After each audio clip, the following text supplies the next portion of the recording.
He smashed her tablet, but she didn't even need it. The rain hammered against the windows of their Chicago apartment like an angry percussion, each droplet carrying the weight of Marcus's growing paranoia. The November storm had been brewing for hours, mirroring the tempest in his chest as he watched Elena from across the living room. She sat curled in her usual corner of the leather sofa, her fingers dancing across the screen of that damned tablet with the same precision a pianist would use on ivory keys. "You're at it again," Marcus said, his voice cutting through the ambient sound of rain and distant traffic. The words came out sharper than he intended, but the sight of her completely absorbed in that device made his jaw clench involuntarily. Elena didn't look up immediately. Her dark hair fell like a curtain around her face, and for a moment Marcus caught a glimpse of the woman he'd fallen in love with 3 years ago. Back then, she would laugh at his jokes, lean into him during movies, ask about his day at the construction site. Now, conversations felt like negotiations, and her attention seemed permanently divided between him and whatever digital world lived inside that 9-inch screen. "Working," she replied simply, her voice carrying that neutral tone he'd come to dread. It wasn't cold exactly, but it wasn't warm either. It was the voice of someone managing a situation rather than living in it. The apartment felt smaller tonight, despite its generous square footage overlooking Lincoln Park. Marcus had worked double shifts for months to afford this place, imagining cozy evenings together, shared meals at the kitchen island, lazy Sunday mornings in bed. Instead, he found himself living with a ghost who happened to share his bed and occasionally acknowledged his presence. What kind of work requires 12 hours a day on a tablet? The question burst out before he could stop it, carrying 3 months of accumulated frustration. "You're a graphic designer, Elena, not the CEO of Apple." This time she did look up, and Marcus felt a chill that had nothing to do with the November weather. Her eyes held something he couldn't quite identify. Not anger, not hurt, but something far more unsettling. Understanding, maybe. Or pity. "I've been taking on freelance projects," she said, setting the tablet face down on the coffee table with deliberate care. "We need the money, Marcus. The rent on this place, your truck payments, the credit cards. We wouldn't need extra money if you hadn't quit your job at the agency." The accusation hung in the air like smoke. Marcus regretted it immediately, but pride prevented him from taking it back. Elena stood up slowly, smoothing down her sweater with hands that never seemed to shake, no matter how heated their discussions became. She moved to the kitchen, her bare feet silent on the hardwood floors. Marcus watched her fill the kettle, her movements precise and economical, like someone who had choreographed every gesture to waste neither time nor energy. "I didn't quit, Marcus. I was laid off. We've been over this." Her voice remained infuriatingly calm as she pulled 2 mugs from the cabinet. "Tea?" The offer felt like an olive branch, but Marcus was too wound up to accept it gracefully. The sound of the kettle heating up filled the silence between them, punctuated by the occasional rumble of thunder that seemed to shake their 7th-floor windows. "You never talk about the projects," he said, following her to the kitchen. The space that had once felt intimate now seemed like a buffer zone between 2 opposing armies. "What are you designing? For who? How much are they paying?" Elena's hand paused for just a fraction of a second as she reached for the tea bags. To anyone else, it would have been invisible. But Marcus had spent 3 years learning to read her micro-expressions, back when he thought understanding her was the key to keeping her. Corporate stuff mostly. Logos. Marketing materials. "It's not very interesting." She poured hot water into both mugs, the steam rising between them like a physical manifestation of all the things they weren't saying to each other. Marcus accepted the mug she offered, their fingers brushing for a moment. Her skin was warm, real, undeniably present, yet somehow she felt further away than ever. The tea smelled like chamomile and false promises of peace. "You used to show me everything," he said quietly. "Remember when you designed that logo for Pete's restaurant? You were so excited you woke me up at 2 in the morning to see it." For the first time in weeks, Elena's composure cracked just slightly. Something flickered across her face. Regret, maybe, or the shadow of the woman she used to be. That was different, she said. How? Because then you actually cared about what I was creating, not just about controlling what I was doing. The words hit Marcus like a physical blow. He set his mug down harder than necessary, tea sloshing onto the granite countertop. Outside, the storm was intensifying, and the apartment's windows shuddered under the assault of wind and rain. "I'm not trying to control you," he said, but even as the words left his mouth, he wondered if they were true. "I just miss you. I miss us." Elena turned to face him fully, leaning back against the counter with her arms crossed. In the kitchen's soft lighting, she looked younger, more vulnerable, but her eyes held a weight that seemed far too heavy for her 28 years. "What exactly do you miss, Marcus?" she asked. "Because from where I'm standing, you miss having someone who had no ambition beyond making you comfortable. You miss having a girlfriend who didn't challenge you or ask difficult questions or have goals that didn't revolve around you." The accusation stung because it carried just enough truth to hurt. Marcus felt heat rising in his chest, the familiar surge of anger that had become his default response to feeling cornered or misunderstood. "That's not fair," he said. "I supported your career. I encouraged you to take risks, to go freelance if that's what you wanted. After I lost my job, Marcus, after I had no choice." Elena's voice remained steady, but there was steel underneath now. "And even then, you've done nothing but question every decision I've made since." The tablet on the coffee table seemed to pulse with accusatory energy, its dark screen reflecting the apartment's warm lights like an accusing eye. Marcus couldn't look at it without feeling a surge of irrational jealousy. That device knew more about his girlfriend's thoughts, dreams, and daily reality than he did. It was her constant companion, her confessor, her escape route from the life they'd built together. Thunder crashed overhead, and the lights flickered momentarily. In that brief darkness, Marcus caught a glimpse of something in Elena's expression that made his blood run cold. It wasn't fear or uncertainty. It was the look of someone who had already made a decision and was simply waiting for the right moment to act on it. The morning after the storm brought an uneasy truce to their Lincoln Park apartment. Sunlight streamed through the windows, revealing the debris scattered across the streets below, broken tree branches, scattered leaves, and the general chaos that November storms left in their wake across Chicago. Marcus had woken up alone, Eleanor's side of the bed already cold, sheets tucked with military precision. He found her in the kitchen, tablet propped against the coffee maker, her fingers moving across the screen while she sipped coffee from her favorite mug, the one he'd bought her from that little pottery shop in Wisconsin during their first vacation together. The normalcy of the scene felt like mockery after their confrontation the night before. "Good morning," she said without looking up, her voice carrying the careful neutrality of someone navigating a minefield. Marcus poured himself coffee and studied her profile. Elena had always been beautiful in an understated way, sharp cheekbones, intelligent eyes, and the kind of natural elegance that made her stand out in any room. But lately, she seemed almost ethereal, as if she was slowly becoming transparent. "What's the project today?" he asked, making an effort to sound interested rather than interrogating. "Rebranding for a tech startup." She swiped to a different screen, her eyes never quite meeting his. "They want something that conveys innovation but also trustworthiness. It's trickier than it sounds." The conversation felt scripted, like they were both actors who had forgotten their original roles and were now improvising badly. Marcus sat down across from her, noting how she angled the tablet slightly away from him, a gesture so subtle he almost convinced himself he'd imagined it.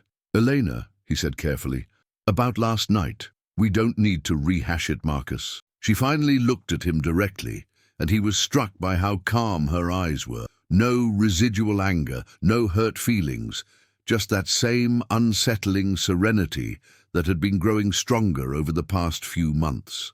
"We both said things that needed to be said, but that was exactly what bothered him.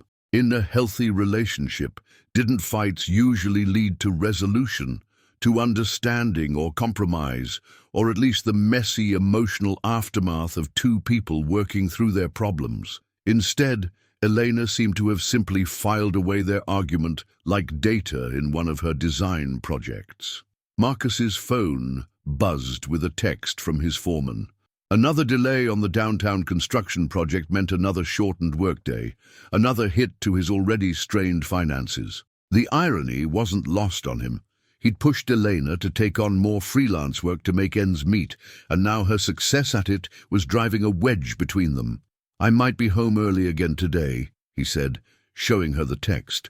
Something flickered across Elena's face. Annoyance, maybe, or calculation. "I'll probably be out this afternoon," she said.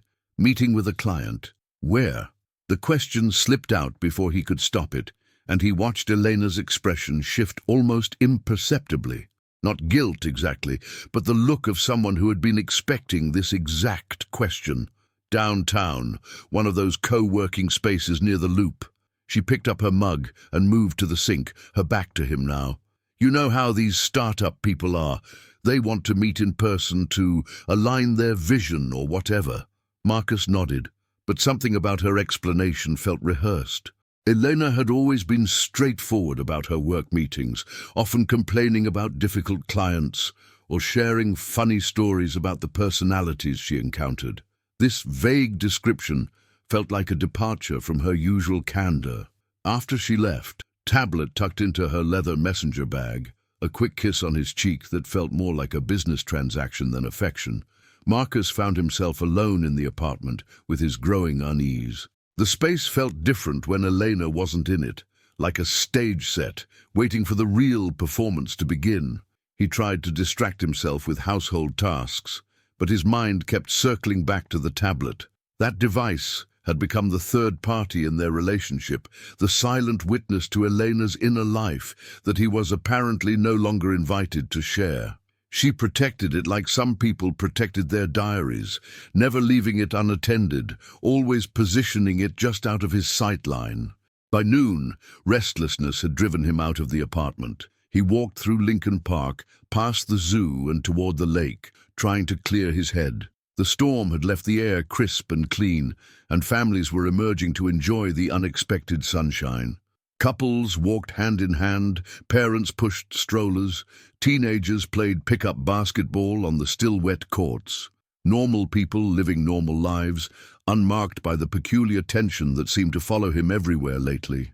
His phone rang as he reached the lakefront. Elena's name on the screen made his heart skip. "Hey," he answered, perhaps too quickly. "Marcus, I'm going to be later than I thought." Her voice was slightly breathless, as if she was walking quickly. "This client wants to grab dinner to discuss some additional work. I might not be home until 9 or 10. In the background, he could hear traffic and the distant sound of what might have been a train. Nothing unusual, nothing that contradicted her story, but something in her tone set off alarm bells. "What kind of additional work?" he asked. "Just an expansion of the current project, more comprehensive branding package." She paused, and he heard a car door slam. "I have to go, Marcus. I'll see you tonight, okay?" The call ended before he could respond, leaving him standing by Lake Michigan with a phone full of questions and no way to ask them. The afternoons stretched ahead of him like an interrogation. Each hour, another opportunity to spiral deeper into suspicion and doubt. Marcus found himself taking a different route home, one that led through downtown Chicago. He told himself he was just enjoying the walk, taking advantage of the nice weather after the storm. But as he passed the cluster of co-working spaces near the Loop, he slowed down, scanning the sidewalks and coffee shops for a familiar figure.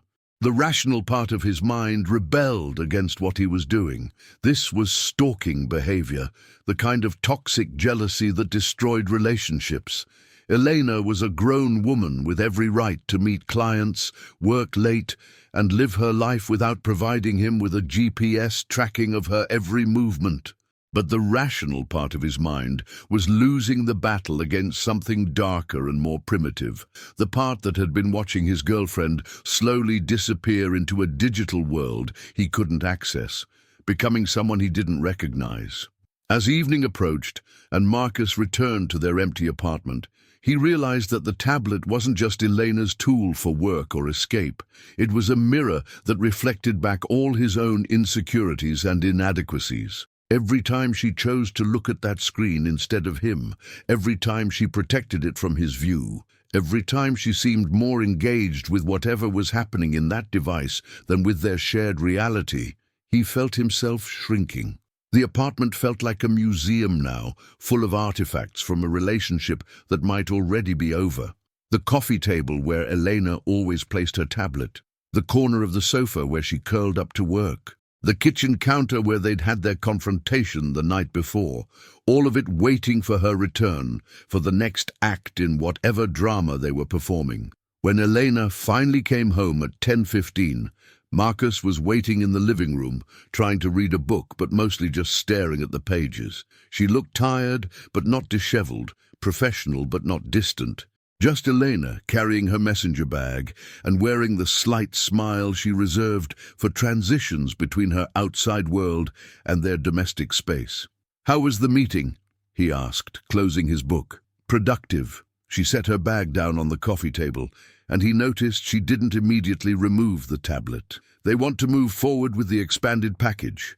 It'll mean more work, but also more money." "That's great," Marcus said, and meant it. But underneath the genuine happiness for her success was something else, a growing certainty that they were having two completely different conversations, and he was the only one who didn't understand the real subject. Elena disappeared into the bathroom to get ready for bed, and Marcus found himself staring at her messenger bag. The tablet was in there, holding whatever secrets or mundane work files she'd accumulated during her day away from him. For a moment, he entertained the fantasy of simply asking to see it, of Elena laughing and showing him her projects, of returning to the easy intimacy they'd once shared. But when she emerged from the bathroom in her pajamas, hair damp from brushing her teeth, the moment had passed. She kissed him goodnight, another transaction rather than a connection, and settled into bed with her back to him. As Marcus lay in the darkness, listening to Elena's breathing gradually deepen into sleep, he realized that tomorrow would bring another day of the same careful dance they'd been performing for months. And somehow, despite sharing a bed and an apartment and 3 years of history, he had never felt more alone. December settled over Chicago like a gray blanket, and with it came the kind of cold that seemed to seep through the apartment's windows despite Marcus's best efforts to seal them properly.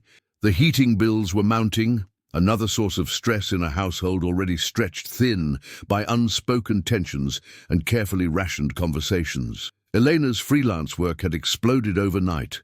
What started as occasional evening projects had transformed into a full-time operation that kept her busy from early morning until well past dinner. The tablet, once an occasional companion, had become a permanent extension of her body. Marcus watched her carry it from room to room, propping it against surfaces while she cooked, balancing it on her lap during their increasingly rare shared meals. "I booked us for New Year's Eve," Marcus announced one evening, as Elena worked at the kitchen counter, tablet glowing between them like a digital campfire. "Remember that jazz club we talked about? They finally had a cancellation." Elena's fingers paused over the screen. "That sounds nice, but I might have to work that night. This client in California, the time difference makes evening calls unavoidable." The casual way she dismissed their plans felt like a slap. Marcus had been planning this surprise for weeks, calling the club daily to get on their waiting list, imagining Elena's face when he told her. Instead, she was already calculating how to work around their relationship rather than prioritizing it. "It's New Year's Eve, Elena. Can't the client wait one night?" "It's not that simple." She finally looked up from the tablet, but her expression was more tired than apologetic. "This project could lead to a long-term contract. We're talking about enough money to cover 6 months of expenses." The practical part of Marcus understood. Their financial situation had become increasingly precarious, and Elena's success was the only thing keeping them afloat. But the emotional part of him wanted to grab that tablet and throw it against the wall, to force her to choose between her digital world and their flesh and blood reality. When did money become more important than us? He asked quietly. Elena's laugh was sharp and humorless. Money became important when you started working reduced hours and we couldn't make rent without my income.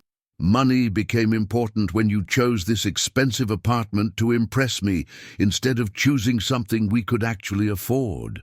The accusation stung because it was partially true. Marcus had stretched their budget for this place, believing that providing Elena with a beautiful home would somehow prove his worth as a partner. Instead, it had created a financial prison that seemed to be slowly suffocating them both. I was trying to give you the life you deserved, he said. I never asked for an expensive apartment, Marcus. I asked for a partner who didn't need to control my every move to feel secure. The conversation died there, killed by the weight of accumulated resentments and the exhaustion of fighting the same battle with slightly different words each time. Elena returned to her tablet, and Marcus retreated to the living room, where he pretended to watch television while actually studying her reflection in the dark window. The next morning, Marcus woke up to find Elena already dressed and ready to leave. She was wearing her good jeans and the sweater he'd bought her for her birthday, the one that made her eyes look almost green in certain light. Another client meeting? He asked, noting how she clutched her messenger bag protectively against her side. Lunch meeting, might run long. She kissed his cheek, but her mind was clearly already elsewhere. There's leftover soup in the fridge. After she left, Marcus found himself unable to concentrate on anything. The apartment felt like a crime scene, full of evidence of a relationship slowly dying, but no clear indication of what had killed it. He wandered from room to room, touching surfaces Elena had touched, sitting in chairs she'd occupied, trying to find some trace of the woman who used to laugh at his terrible jokes and steal bites of his food. His phone buzzed with a text from his brother Tom. "Drinks tonight, you sound like you need them." Marcus realized he'd been venting more than usual during their recent conversations, letting slip details about his growing frustration with Elena's behavior. Tom, recently divorced himself, had become something of a sounding board for relationship troubles. At Murphy's Tavern that evening, surrounded by the comfortable chaos of a neighborhood bar, Marcus found himself telling Tom about the tablet obsession, the mysterious client meetings, the way Elena seemed to be living a parallel life he wasn't invited to share. "Have you considered she might be seeing someone else?" Tom asked bluntly, never one to dance around difficult topics. The question hit Marcus like a punch to the solar plexus. He'd been so focused on his jealousy of the tablet itself that he'd never considered what might be on the other side of those late-night video calls and extended client meetings. "Elena wouldn't cheat," Marcus said, but the words felt hollow even as he spoke them. "Elena from 6 months ago wouldn't cheat," Tom corrected. "But people change, especially when they're unhappy. And brother, you've been describing someone who sounds pretty unhappy." The possibility lodged itself in Marcus's chest like a splinter. Elena's recent changes suddenly took on a different character. The careful grooming for client meetings, the protective way she handled her tablet, the emotional distance that went beyond simple work stress. What if the device wasn't just stealing her attention from their relationship? What if it was facilitating a new relationship entirely? Marcus returned home that night to find Elena curled up in her usual spot on the sofa, tablet glowing in her lap as always. But now, instead of seeing a woman absorbed in work, he saw someone potentially conducting a secret affair in plain sight. "How was your client meeting?" he asked, settling into the chair across from her. "Good. Productive." She didn't look up from the screen, her fingers dancing across glass with practiced ease. "How was your evening?" "Had drinks with Tom." Marcus watched her face for any sign of guilt or discomfort. "He asked about you." "That's nice." Elena's tone was polite but distracted, the verbal equivalent of a pat on the head. Marcus felt something snap inside him. The months of careful patience, of tiptoeing around her moods, of accepting increasingly thin explanations for her behavior, all of it crystallized into a moment of absolute clarity. He was living with a stranger who happened to look like the woman he'd fallen in love with. "Elena, look at me." Something in his voice made her glance up, and for just a moment he saw a flicker of what might have been fear or guilt cross her features. "What's really on that tablet?" he asked directly. "Work. You know that. Show me." The request hung in the air between them like a challenge.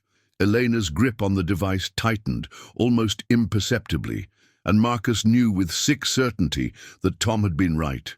Whatever was on that screen, it wasn't just client projects and design work. "That's ridiculous, Marcus. You don't trust me to do my job without supervision?" "This isn't about work, and we both know it." Elena set the tablet face down on the coffee table with deliberate care, her movements precise and controlled. When she looked at him again, her eyes held something Marcus had never seen before, not anger or hurt, but a kind of cool assessment, as if she was calculating exactly how much truth she could afford to reveal. "You're being paranoid," she said quietly, "and it's not attractive." But Marcus was past caring about being attractive, or reasonable, or any of the things he'd been trying so hard to be for months. The woman sitting across from him was a puzzle, with too many missing pieces, and he was tired of pretending he could solve it with patience and understanding. "Maybe I'm paranoid," he said, standing up from his chair, "or maybe I'm finally paying attention." The tablet sat on the coffee table between them like a loaded gun, its dark screen reflecting the apartment's warm lighting. Tomorrow, Marcus decided, he would stop being the kind of man who accepted mystery and distance as the price of keeping peace. Tomorrow, he would demand answers, even if those answers destroyed what was left of their relationship. Elena seemed to sense the shift in him, the end of his willingness to play by rules he'd never agreed to. She picked up the tablet again, holding it against her chest like armor. "I'm going to bed," she said, but her tone suggested she wouldn't be sleeping much. As Marcus watched her disappear into their bedroom, he realized that whatever happened next would either save their relationship or end it completely, and for the first time in months, he found himself oddly at peace with both possibilities. The blizzard that hit Chicago in mid-December trapped Marcus and Elena in their apartment like unwilling cellmates. Snow piled against their windows, and the wind howled with the kind of ferocity that made the building itself seem to tremble. The city had ground to a halt, schools and businesses closed, the streets abandoned to the storm's fury. Under normal circumstances, a snow day would have been a gift, a chance for them to reconnect, to remember what they'd once meant to each other. Instead, Marcus found himself sharing space with a woman who had become increasingly like a polite stranger, someone who happened to know his coffee preferences and sleep schedule, but nothing more substantial. Elena had claimed the kitchen table as her workspace, tablet propped up next to her laptop, surrounded by notebooks and charging cables. She'd been on video calls since 7 in the morning, speaking in hushed tones to people whose faces Marcus couldn't see from his position on the sofa. "I understand the timeline is tight," she was saying into her wireless headphones, her voice carrying that professional warmth Marcus remembered from their early days together. "But quality takes time, and rushing could compromise the entire project." The irony wasn't lost on him. Elena would spend 30 minutes discussing color palettes with a client she'd never met in person, but their own conversations had dwindled to logistical exchanges about bills and schedules. As the storm intensified throughout the morning, Marcus noticed Elena becoming increasingly agitated. She kept glancing toward the windows, checking weather apps on her phone, sending rapid-fire texts to someone whose identity she didn't share. When the power flickered around noon, she actually gasped, the first genuinely emotional response he'd seen from her in weeks.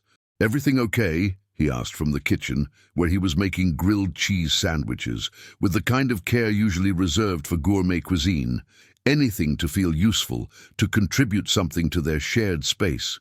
"Fine," Elena replied automatically, but her fingers were flying across the tablet screen with new urgency. "Just some client deadlines that can't be postponed." Marcus brought her a sandwich, noting how she barely acknowledged the gesture. The tablet had her complete attention, and whatever she was reading or writing seemed to require intense concentration. He caught a glimpse of what looked like a message thread, but Eleanor angled the screen away before he could make out any details. "Eleanor," he said carefully, "can we talk? I'm really swamped right now, Marcus. Can it wait until this evening?" But Marcus had been waiting for weeks, for her attention, for honesty, for some sign that their relationship still mattered to her. The storm had created a forced intimacy that made her continued emotional absence feel almost cruel. "No," he said firmly. "It can't wait." Elena's fingers stopped moving across the screen. She looked up at him with the expression she might wear when interrupted by a particularly persistent telemarketer, polite annoyance with an undertone of calculation. "What do you want to talk about?" "Us. This." He gestured to the space between them, heavy with unspoken accusations and carefully avoided subjects. Whatever this has become, Eleanor saved whatever she'd been working on and closed the tablet's cover with deliberate precision. When she gave him her full attention, Marcus realized how long it had been since he'd seen her face without the glow of a screen reflecting off her features. "Okay," she said, "let's talk." But now that he had her attention, Marcus found himself unsure how to begin. How do you confront someone about suspicions you can't prove? How do you demand explanations for behaviors that aren't technically wrong but feel like betrayals? "I know you're having an affair," he said finally, the words tumbling out before his rational mind could stop them. Elena's reaction wasn't what he expected. No shock, no immediate denial, no hurt indignation at being falsely accused. Instead, she simply studied his face with the same analytical attention she gave her design projects. "What makes you think that?" she asked. The calm response was somehow worse than anger would have been. It suggested she'd been expecting this conversation, maybe even planning for it. The secrecy, the constant client meetings that don't seem to result in any visible work, the way you protect that tablet like it contains state secrets. Marcus felt his voice rising, months of suppressed frustration finally finding an outlet. "The way you've disappeared into that thing and left me here alone." Elena nodded slowly, as if he was presenting a reasonable business proposal rather than accusing her of infidelity. "You're right about some of that," she said quietly. The admission hit him like a physical blow. Marcus had been hoping to be wrong, desperate to have his suspicions dismissed as paranoia or insecurity. Instead, Elena was confirming his worst fears with the same composure she might use to discuss grocery lists. "Which part?" he managed to ask. "The part about me disappearing." "About leaving you alone." Elena opened the tablet again, her fingers hovering over the screen as if debating how much truth she was willing to share. "But you're wrong about the affair." Relief and confusion warred in Marcus's chest. If not another man, then what had stolen his girlfriend's attention so completely? "Then what?" he demanded. "What's so important that you can't put that thing down long enough to have a real conversation with me?" Eleanor was quiet for a long moment, studying something on the screen that Marcus couldn't see. Outside, the storm continued to rage, and the apartment felt like a small island in a hostile world. "I've been accepted to a graduate program," she said finally. "MIT, full scholarship for their Masters in Digital Arts and Technology." The words didn't compute immediately. Marcus stared at her, trying to process this information that seemed to come from another universe entirely. "Graduate school," he repeated stupidly. "I applied last spring, before I lost my job. I never thought I'd get in, so I didn't mention it." Elena's fingers were moving across the screen again, and Marcus caught glimpses of what looked like course catalogues and admission documents. "When they accepted me in October, I wasn't sure I wanted to go. But then what?" Eleanor finally looked at him directly, and Marcus saw something in her eyes he hadn't seen in months. Not the careful neutrality or polite distance, but genuine emotion, sadness maybe, or regret. "But then I realized I was dying here," she said simply. Not dramatically, not in a way that anyone would notice, just slowly becoming smaller and smaller until there was nothing left of who I used to be.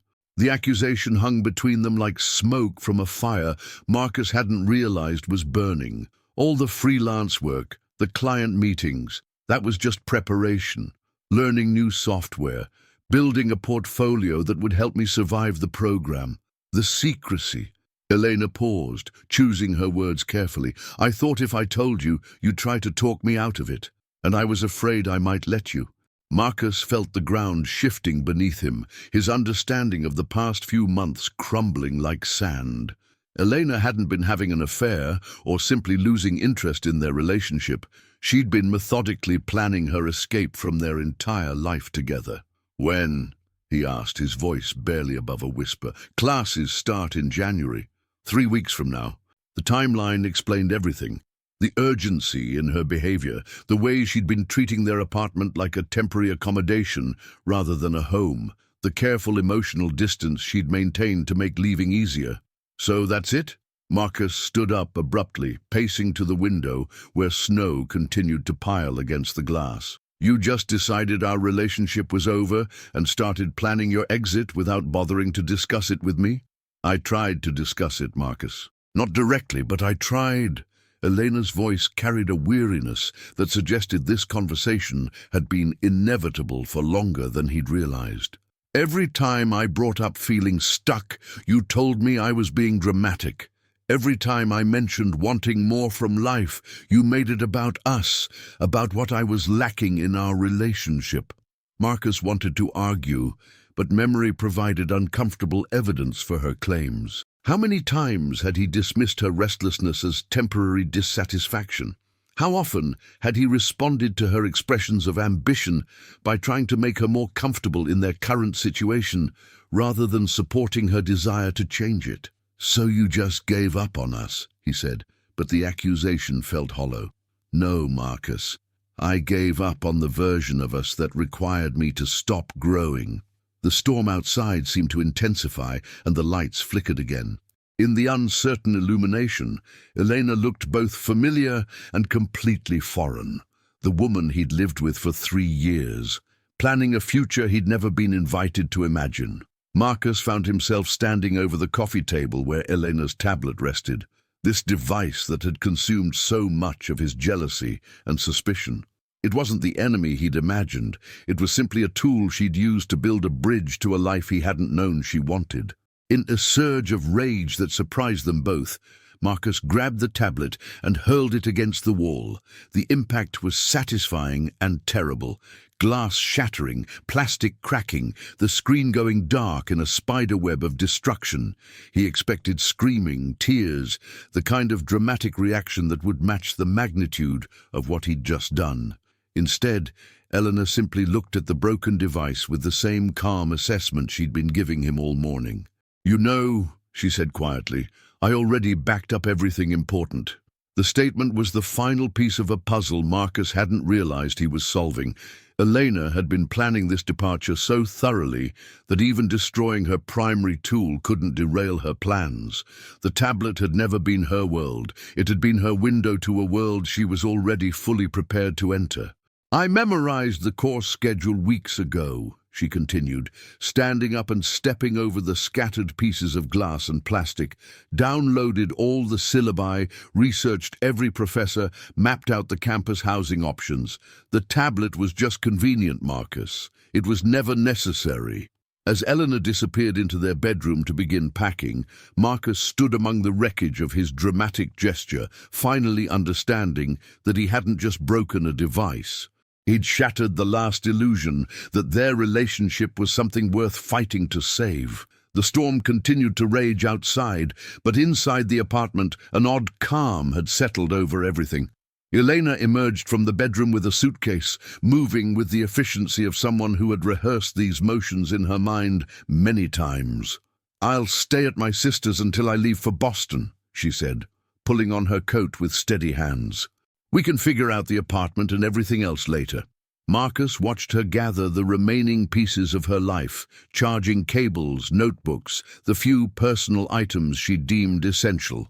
She worked around the broken tablet without acknowledging it. stepping over the glass as if it were simply another obstacle to navigate rather than the remains of his desperate attempt to control her.